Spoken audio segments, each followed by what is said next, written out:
Welcome to Bring Out Your Geek. I'm Jeans. I'm not. I'm Kelly.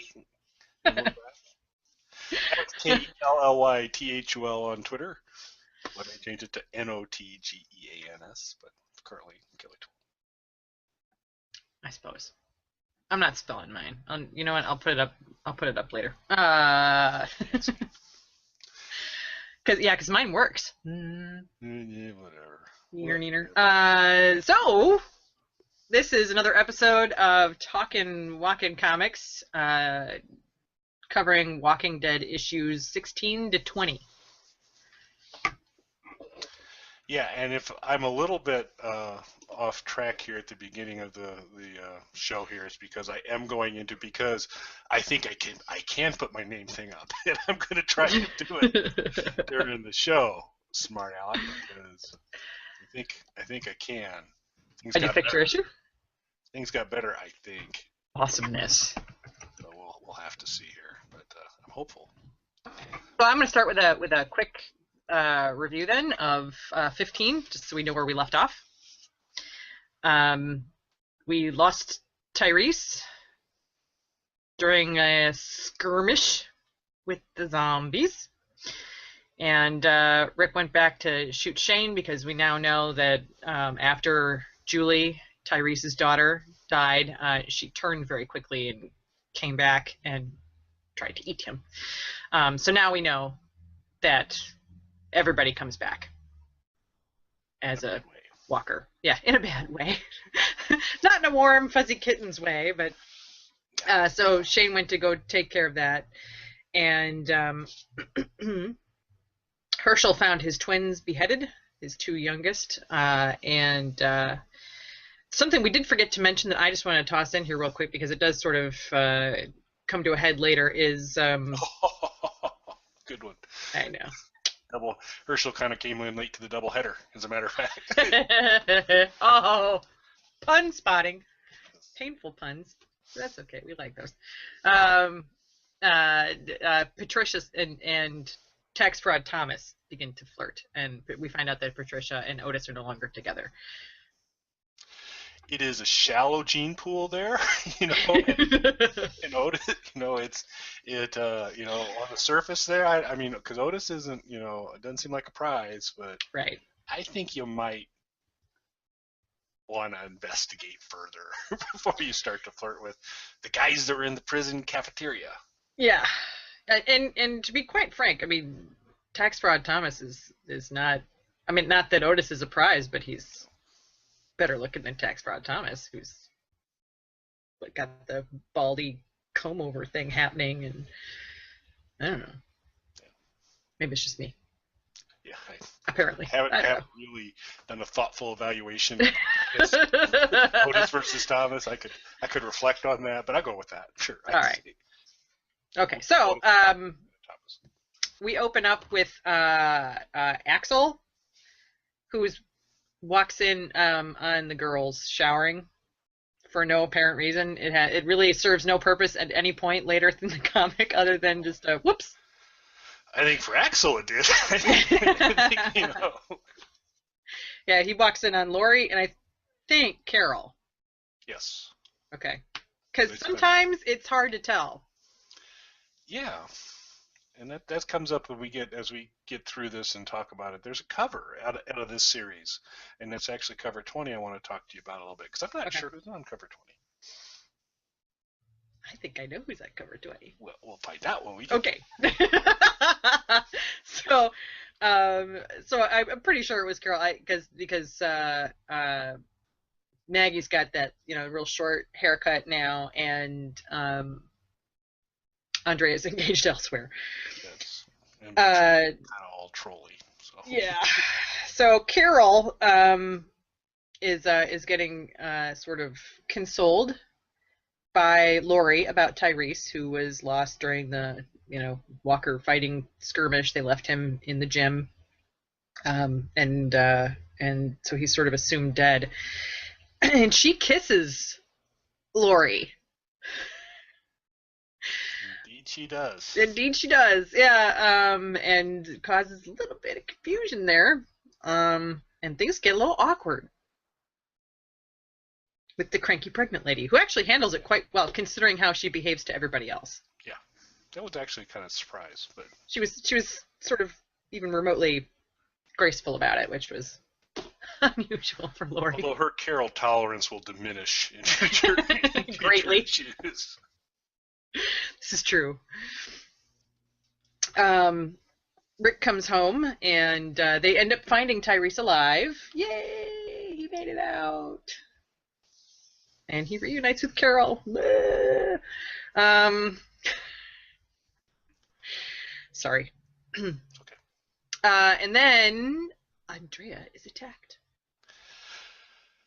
But one other kind of key thing in that process is that Dexter was identified as the most likely candidate to have killed the twins and was pushed into a cell, I think. He does. Yeah, when Rick comes home and he sees what happened, he does turn around and blame him. And that's the very beginning of 17. Yes. So I'm scared because I take notes and I'm not very good at taking notes.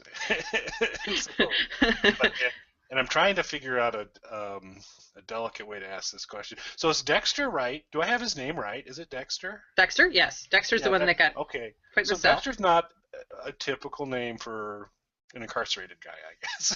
Dexter? That seems like it. I think that's the first Dexter I've ever heard in prison. So anyway, I digress. Okay. It just struck me. What a strange name that is. Well, I'm gonna have to agree with you a little bit on that. It's a little interesting choice. And is that short for Poindexter? I was thinking the same thing. I'm like, I wonder if his name is Poindexter, because that would be really strange. But yeah, kind of explains the whole life of crime if you're walking around with that name. It's like, yeah. Your mom gave you a complex. So they throw Dexter in jail, which makes him extremely unhappy. And I just wanted to toss in here really quick, just sort of off the cuff. Carl finally agrees to be Sophia's boyfriend. Yep. And gets a congratulatory kiss and begins to reflect on the wisdom of his choice. I just wanted to hold hands. Ew. Yeah. Yeah. So, let's see here. So, the fight between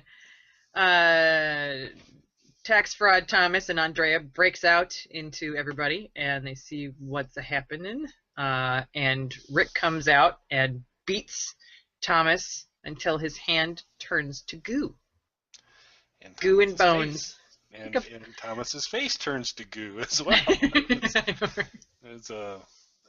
The beating to a pulp was both for Rick's hand and Thomas's face was the outcome there. So yeah, his hand was like a bag of bones, just loose. At the end of that, it was bad. And his new motto is now, "You kill, then you die." Just snappy. I think it's easy to remember. Good campaign slogan. Right. See how long that remains the thing, but for now it's "You kill, you die." It's short. It's memorable. Yeah. And he decides he's going to hang Thomas as well at the end there. No, we're going to hang him. That's what he says. String him up. Yep. And Andrea's face is not only slashed, yes. but apparently she's lost an earlobe. Yeah, he caught her from here all the way back and cut off part of her earlobe. And the scarring doesn't bother her. She just doesn't want to look like a freak. Miss an earlobe. So, we open up 18 with Lori supporting but not supporting Rick as per usual in her sort of annoying Lori way. Yeah. And the kids are trying to figure out what happened because they saw Rick beat the tar out of Thomas. And Andrea gets stitched up, and Patricia makes some bad choices. Yeah, and it started out too that at the beginning of this issue, Hmm. uh, their original holding tank for Thomas was a topic we discussed, I believe, last episode, which was the freezer that they used as the porta potty in the thing, and Rick was like, "Don't you know that's airtight?" Boy, if there's a place I don't want to be airtight, it's that room at this point in time. I want ventilation, but so Especially if the freezer's off, which I didn't think of before. Maybe there was no power, so the freezer was off, and that's why they did it. But still, anyway, still bad, still yeah, bad. hermetically Yep. sealed. Yes. Mm. So Thomas catches kind of a break because he gets out of the airtight crap room and gets put into a regular cell. But then, as you're mentioning, Patricia begins to make some unfortunate choices. Yeah, and she decides that she's going to help Thomas and that they just don't understand him. That's exactly what I did when I was reading. I was just like, I just let out this long, like, hissing sigh, like, are you kidding me? Um, Give up a no, I'm prize like Otis, and now you do this. What are not. you thinking? And he tries to kill her. Yeah, he's not thankful at all. At No, all. no, he's not appreciative in any way. So he does try to kill her, and Maggie shoots him. Yay, Maggie! And says she feels better afterwards. Seems, Like you would. Yeah. yeah, it's probably a bit of a pick me up, but yeah, I was just and we've talked a little bit about this before in terms of Mhm. sometimes there's a sudden evolution in a character's deportment, and Yeah. also, so Thomas seemed to be able. So apparently Thomas has got some issues, and, and he seemed to be able, however, be able to control it when he was with his three buddies, and Right. then initially it was a good, but now it doesn't seem like he can go 2 feet without. Well, Having impulse control problems. yes, it just seems to Yeah. have gone. But I guess cat's out of the bag now, so he's like, "That's you know, this is what I do." So, Yeah. but, I, which I thought it was also a little bit odd that he sort of, I don't know, managed to be normal for so long. Maybe he was just looking for a knife. I don't know. But it also seems odd that they would have someone with those types of those types of tendencies in general populace sort of scenario. Because I don't know. I mean, although it was women, I think maybe his has problem predilection for was, that kind of thing. That yeah, could it be. was maybe, I don't know. Not saying it makes it any better, but it just No. but maybe that's how they could. I don't know. But yeah, it just did seem like wow, because he seemed to have some serious impulse controls, and also, if if I were planning to attack you with a knife, let's just say for fun, Right. and you happen to be in a laundry room. We are I not going to C2E2 this year. You and me. No. it's kind of. I just say this isn't like I'm not playing. This is I haven't worked this out. I just a couple of things. One, I don't think he was just like really above board about the whole thing. Well, I'm down here to chop you up, which I Yeah. thought was. I I'm thought down you here might. to cut your head off. Yeah. And he didn't look like he even really knew how to handle a knife all that well. I mean, I don't know if the person drawing the comic just has never watched anything about people who handle knives and the way that you either hold it, for like an uppercut or, sort of down against your arm for, sort of like, he just sort of like was very, I don't know, very. Yeah, we're definitely not going to go to C2 because you seem to have like a. That's not how. Look, if you're going to cut somebody, that's totally not how Well, you no, roll. I'm just saying those people are usually very studied. Do you know what I mean? They usually have those skills sort of honed. Um, Stabbers in general. I watch a lot of movies, Yeah. so yeah. Right. He Anyway, didn't seem to have good technique, and he had poor timing, and he tipped and he his announced hand. himself. Wanted to chop her head off, only got a lobe. It's just all kinds of just. He should be ashamed. So, Oh, yeah, I have nothing constructive to say. Yeah, precisely. So then they decide that they're going to let Dexter out, and he turns really quickly and basically tells Rick to get out of his house. Because now he's packing a little bit of extra firepower. Heat. Yeah. That his buddy Andrew had gone and retrieved from A Block. Yeah. Big stinking gun. That was big. And Doesn't do him a whole lot of good though. yeah. And there's and body armor too, because this first time we start to see some of the body armor, I think. Yeah. One of the So body armor, better weapons. Patricia's joined the gang. That's got to be a big uplifting moment for them. I feel like a key free agent. And that's the other thing too, is like you really don't hear anything from her until she starts like they show up at the prison, they're all doing stuff, and you really don't hear anything out of her until she decides to flirt with the serial killer. And then she acts stupid and kind of I hate to sound the way this is going to sound, but she sort of gets what's coming to her. Yeah. I'm comfortable with that. Okay. She did one of those dumb Andrea Governor moves, and sorry, that's just how it goes when you make decisions like that in favor of serial killers. It's not a surprise. So 19, one of the best covers ever. Yep. Ever. Love it. So far, it's one of my favorite covers, I think. That and the one of Rick, like I said, with the shirt with the tag on his head and the blanket wrapped around him like a little kid. Well, and I agree. I mean, but there's actually another one. Oh gosh, it would have been 17's cover, which was a point of view of Rick while Rick was pulping Thomas. So you just get basically Rick, fists cocked up in the air, and you can tell that he's, this is before you get into the episode, know what's going on, but you can see Rick's doing somebody. And it was just, what I liked about that one is the use of color, and that they really just did that almost as a. And you said that was 17? I think it was 17. Because I think my 17 it might be different. Although there are multiple covers. Oh, no, that one's okay. Which one is it? Yeah, this was almost a red, black, and white cover they had done. Just kind of pulled all the other color saturation out. But okay, no, I was thinking 18, which is when you see the dangling feet, which never take place. Right. Sorry. Where they fooled us. But yes. Yeah, but no, I'd agree because this cover is Michonne and the Pets. Yes. Yes, it is. Mike and Terry is,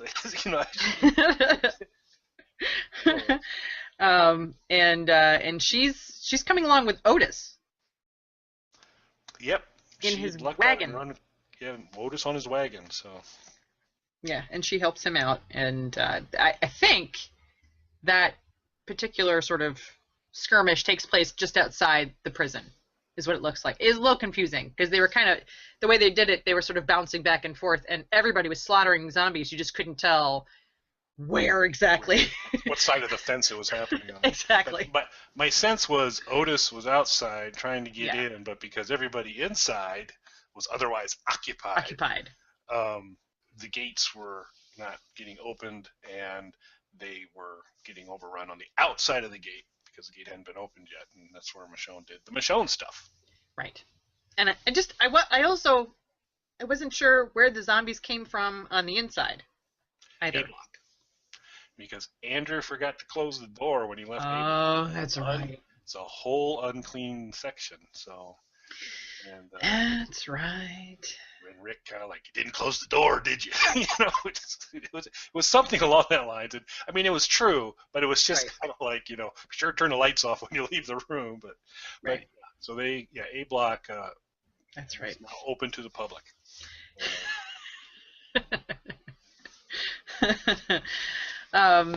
So now we get to see Michonne and her katana and her awesome slicing skills. I love the noises that they demonstrate for all of her slicing, the kathunks and the whacking. Yeah, yeah, it's a little bit awesome. It's cool. And in the skirmish, once it starts to die down, Rick decides, hey there, he's just gonna go and shoot the Dexter. In the head. Who had moments before when Rick had just saved him from a zombie attack was like, it doesn't mean a thing. You're still out of here as soon as this is over. Right. Which to me is a tactical error. Oh yeah, bang. He's got a gun right now. All I do is probably keep that as your inside voice for now. Wait till you're done, and then Keep the politeness on the outside, the commentary on the inside. that's right. Yeah, because it was pretty much saying shoot me. It's pretty much. Which Rick was happy to comply and help him out there, and made what was, I'm sure, some type of an attempt at like a Rambo or Schwarzenegger type quotable, and ended up with "Cry Me a River." I just went. It's Words are hard for Rick. He's not a negotiator. Not a good talker. He's not a talker. He's an actor. He's not a talker. But Tyrese, of course, in this process also witnesses Rick taking Dexter out. Yeah. Oh, and then they have to have a discussion about whether or not Michonne is going to be allowed inside, and the condition is that she has to kill the pets. Yep. Which he was like, okay, boom.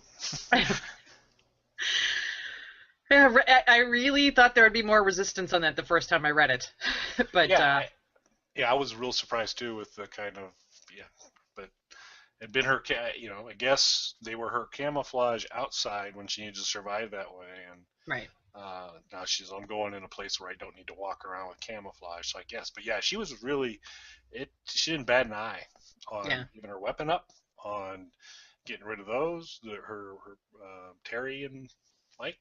So just poof. And then at the tail end of this episode 19, you've got Rick and Tyrese having one of their prison gallery chats, and Tyrese is like, so this whole you kill you die thing, didn't seem to follow that, did you? Well, and I mean they're very similar in some respects, because I mean that's that was sort of what Tyrese did with Chris after Julie, and I mean he just sort of lost it, and then Rick lost it on Thomas, and then killed Dexter, and just. Yeah, he lost it on Thomas, and was going to hang Thomas, so yes. So that seems to be, which I guess also back to you kill you die, is if you kill you die, the die part of you kill you die means someone else has been killed, so it almost like an infinite loop. Then it's like, oh, we hung Thomas, we got to hang one of ourselves now, and we just have to progressively go through the whole group. Yeah, it's an interesting that's I think an interesting issue, just because it's so colorful with all of that. Yeah. And then I have to say, 20. All right, so you were talking about the cover of 20, right? Yeah. So I'm assuming it's someone sitting on the lower bunk of the cell. It's dark. Looks like Lori to me. Okay. I thought it might have been Carol. I wasn't sure. The only reason that I thought it might be Lori, and I have to say that not my favorite issue 20, because there's all of this hubbub in the very beginning about Andrea calling a meeting in the cafeteria. So you think that something cool is going to go down. There's going to be discussion or confrontation, or we're going to make some decisions. And she's like, I made clothes for everyone. This is a big moment. this is like, how many pages of build up for what? Oh, that class? And they teased it earlier too. No, there's jumpsuits, and there, so this was a culmination here. I know. And but you forgot the most important part. She's gonna look into making shorts. She hasn't done any yet. Or will she make jorts, which is like your favorite thing, right? That would be very stylish. I would some prison issue jorts. Sign me up. I'm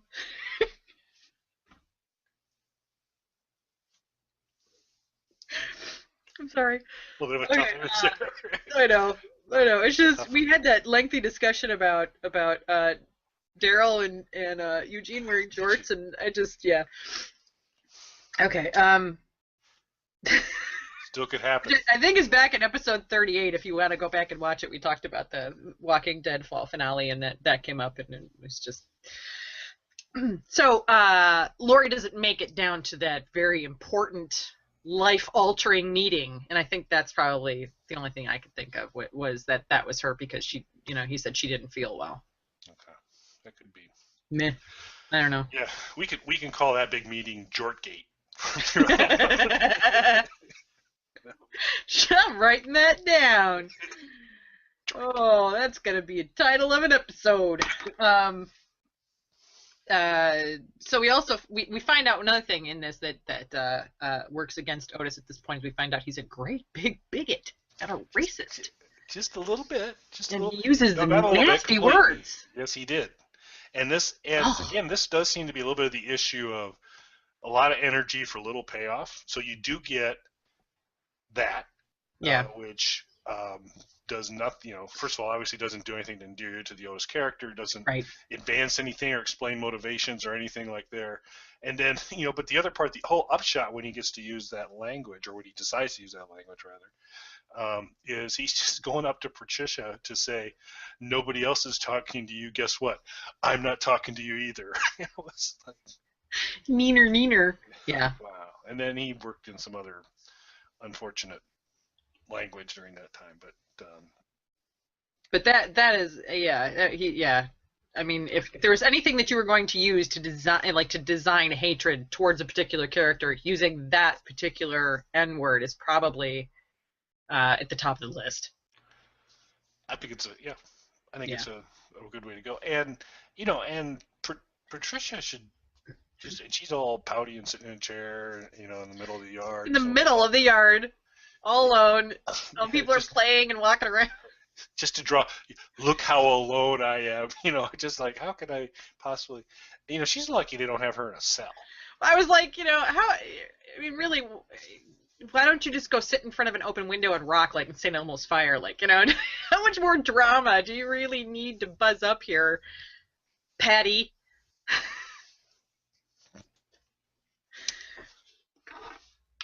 Yeah. So we are so lucky they didn't reproduce. The children of Otis and Patricia would have destroyed this planet. That is true. Would eaten your soul. A little bit. So then we go and there's a lot I don't like about this gym. There's just gym. It just always gets a little creepy in the gym. And Tyrese is there a lot lifting weights, and Carol's there watching Tyrese lift weights. And Michonne comes in and recognizes Tyrese as a former football player. And there's a little bit of, you work out, I can tell, you work out, I can tell. And Carol's like, I can spell workout. Kind of left out. And that was another sort of thing where I was like, the comic Carol is not so far away from TV Carol. It's not even close. Sad. So she gets upset that Michonne and Tyrese are mutually admiring their workoutedness. Yeah. Well, and Michonne is I want to say, though she's similar to the actress that plays her, the Michonne in the comic is really muscular. She's not even like, sort of well defined. I mean, she's muscular. She's got big upper arms and they're cut. And it's not that the Michonne on the television show, isn't built well. She is. It's just there's a difference in body type between how she's drawn and the actress that plays her. And she looks in the comic like she spends a lot of time with weights. Yep. Or, bench pressing zombies or something. I don't know. Because she was wandering around for God knows how long with those two on a chain, so. Yeah, I don't know how many gold gyms are available in the apocalypse. I bet you Bally's would be pretty full of walkers. See, but that comes back to my theory. Those treadmills would be a huge defense. They're already walkers. All right. Sorry. Don't behave now. You put them on the treadmill, and you could then hook a generator to the treadmill, and the zombie would be trying to get you walking on the treadmill. It could power your entire society. You're welcome. We spent too much time playing that Zombieland game. That is true. It just mysteriously disappeared off of G+. Uh, oh, and I wanted to mention, because we talked a little bit about how things sort of character development and relationship development, and there's a little bit in here where it confused me, because at this point Maggie tells Glenn, and he seems pretty pleased by it, that she likes him. Um, I think it's like, I really like you. And I was like, Yeah. didn't you just fight in your bedroom with your dad saying that you loved him? We're back to like now. Like, I'm confused. I mean, I know that she was upset with him because while they were off being bunny rabbits, her sisters got killed. But uh, I still don't understand this. Yep. She got over it. Somewhat, because she doesn't love him. She likes him now. I really Right. like you. Before it was, I love him. Well, he didn't look like Yul Brynner before. You know, True. he loved non-Yul Shall we Brynner dance? Glenn. Yeah. Yul Brynner Glenn, the best he's going to get's like. So I can support that. I can see where she's coming from. Yeah. And then they find the generator. Yeah. Oh, but kind of another little important Sure. thing in the process is they found the generator because they're going into A block to clean it out, and it's Right. Herschel and Tyrese and Rick and Alan, and they split up, and Alan is off moping, walking around and doing what Alan does, and Alan gets bit, right? Mm-hmm. In the ankle Yes, he does. by a writhing So, piece of meat.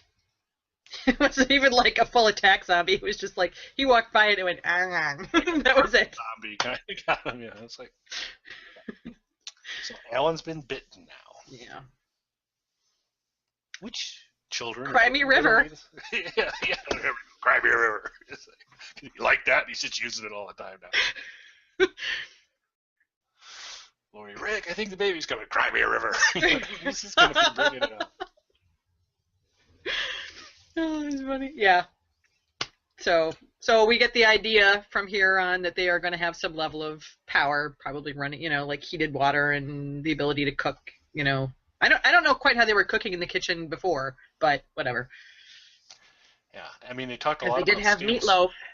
Yeah, They had a big yeah. meatloaf dinner with the inmates before they even knew what was going on. Well, so if there was gas, That's true. I guess, and the pilot light hadn't gone out, maybe they could do that. It's possible. But I don't know if I'd want to have gas in a prison. Yeah. I don't know. But yeah, I don't really know how the meatloaf was prepared, and we may not want to know. How the meatloaf was. It may not have been meatloaf at all. That's right. It's like, I don't, do you have any packaged goods? Zombie Granola loaf. bar. Yeah, that would be. Walker loaf. Ooh, Good band name. Walker loaf would be a good band name. Walker loaf, an excellent band. Alrighty. So next time, episodes 21 through 25. Issues, sir. Issues. Yeah. I I know, didn't you're call gonna it a catch me doing the cartoon same this thing. episode, so that's progress. Those issues, comic, cartoon, these are the words I'm having trouble with. Issues 21 through 25. Yeah, and I so far I'm just pleased that Michonne showed up. That was really what I got out of this whole 5 issues was yay Michonne. Yeah, so in the scheme of things, she actually I hadn't realized it until I had gone back and started back through this. She's a fairly early arrival in the story, realistically. Yes, because and I think that's confusing if you're watching the show because they stay at the farm for a really long time, and they're not at the farm for very long at all in the comic. It's a very short pit stop. So when they finally brought Michonne into the show, she was like a noob, and in a brand new character that was joining this group that had been together forever. But really, in the comic, she's it's number 19, so she's in there fairly early. Yeah.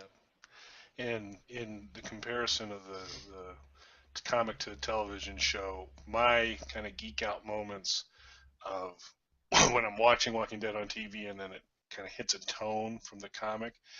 that parts I got really excited were when they panned back and showed the prison at the end of season 3, I think it Hmm. was. To actually see the prison finally. That was pretty cool. I was super excited, even Hmm. though bad things happen at the prison. But Yeah, um, but that was like they do. like they do. And the other one was Michonne's introduction when Yeah. Andrea's out fighting walkers on her own, and because this is when they scattered from the farm, I think.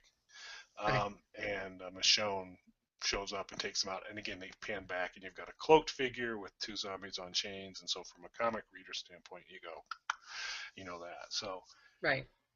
looking And forward, I think the next moment that I'm like that is when they introduce a certain dark-haired swearing man. I think, I think in terms of I'm just trying to think of a big thing comes up. Is I think the introduction of Negan's probably the next moment it could be that big for me. I don't know. We'll see. really, I like the governor stuff. Although some of it Oh was dark. yeah. You're right. You're right. Yeah, and I'm sorry. I'm blocking out part of that because they're just we'll get a chance to talk about uh, Yes, we will. in the future. Yeah. So yes, absolutely. Governor would have been one too, certainly. Now, and I don't remember, but exactly what his name was in the show, but I'm fairly sure there was a character based on Axel in the show. He had that weird like handlebar mustache, right? Remember Yeah, that and I guy? think his name was Axel. Was it? Okay. I think because I knew it was at least loosely based on him, and I think people were kind of shipping him and Carol a little bit while we were watching. If I remember correctly. So it's Yeah, because another his little difference. but although he was convinced Carol was a lesbian because she had short hair, Yeah, that all was of us and our he short was. hair. Yeah, he's like, well, I figured, short hair and all. Well, so he wasn't the sharpest guy, No. but yeah, it was Axel, but it was a thinner, less tattooed, uh, and I mean Axel in the comic, hardcore biker guy. Yeah. This It's Axel seemed to be more skinnier and smaller on the more of show. a pothead and a goof, Yeah. and and But I do want to say I was like this close to throwing something at the television when he said that. oh, the haircut deal. Yeah. Yeah. Yeah, I get it. The one part so there's probably like no good way to say that, if that's your stated position, you're not gonna. But if that is kind of how, I just don't think he's that sharp, and No. I think he's just because I don't think he meant anything negative by it. And then when he kind of got informed, I hear what you're saying, but he just didn't strike me as a mean spirited guy. It's still No. very unfortunate, but Just not a mean. stupid. Stupid. Yeah. Yeah. which is Don't which worry is how about it. it comes across on Twitter too when that assumption gets made about me on Twitter as well. Oh. Does not go over well, let me tell you. Anyway, yeah, I was like I had things in my hands and I was like don't throw. Don't That's throw. okay. Don't throw. The other Yeah, thing yeah. Cry me a river. You've never been confused with being your brother's wife, so shut up. That's awesome. Yeah, yeah, yeah. I got that going for me. Cause This so is cool. yeah. Well, workplace. My brother happened to work in the same location. Somebody knows my brother. They're having a meeting with Kelly Tool. They go, "Oh, I bet you that's Tim's wife." Oh. And then Kelly comes walking in the door, and you're like, "Wow, Tim married one ugly woman." She's a little hairy. She's really ugly. That's ugly. Because and you can read it in their eyes when you walk in the room. It's like, they're like, you thought I was a girl, didn't you? Oh, I say it professionally though, Of course. sort of. Stand on the conference table and say, "I am not a woman." It means warrior. True. I wanted to also mention really quick that there's a big difference here between what happens with Tyrese and Rick as well. There's a huge like chasm of difference between the show and the comic at this point. Yeah, and this continues to be a frustration of mine is that the Tyrese character in the comic um, is such a stronger Yeah. influence, and has bad things happen to him, just like Right. Tyrese in the television show does. But it's just, and it's certainly not a criticism of Chad Coleman, the Right. It's performance how of he's him. written. It's yeah, and it's just he what he knocks out of the park whatever he's given. He hadn't just been given a whole lot though, because Tyrese is a kind of a he's somebody they're having to kind of cover for in Yeah. this whole process, work around him and his Gandhi-like approach to zombies and people.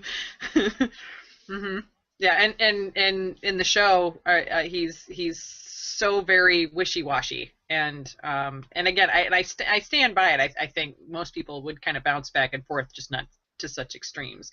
And in the comic, he's much more straightforward, and his bromance with Rick is far more detailed, and they are much closer. And in the show, Rick wouldn't even let him in the prison, so